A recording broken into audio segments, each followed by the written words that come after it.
Tan hanner ffordd drwy'r 19eg ganrif, dim ond pentre bach amaethyddol oedd Merthyr, gyda thua 40 o dai a 93 o ffermydd yn yr ardal ehangach. Yn ail hanner y 19eg ganrif, daeth potensial Merthyr i sylw entrepreneuriaid a diwydianwyr o Loegr, ac yn sydyn fe sefydlwyd 4 gwaith haearn yma, sef Cyfarthfa, Dowlais, Penydaran a Plymouth. Oedd y tai a godwyd fanna ar gyfer y gweithwyr yn y gweithiau yna, ie? Felly, fydd canoedd ar filoedd o bobl i Ferthyr yn chwilio am waith.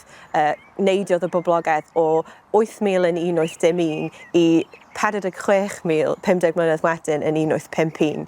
Allwn ni rhannu gweithwyr haearn mewn i 2 grŵp sy'n bwysig.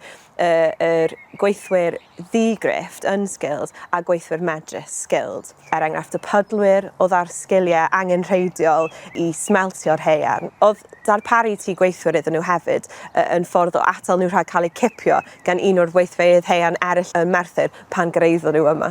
Mae'n well meddwl am Ferthyr ar droad yr 14eg ganrif ar 15 fel 4 pentre bach, bob un ynghlwm efo gwaith haearn penodol, yn hytrach na un tre fawr.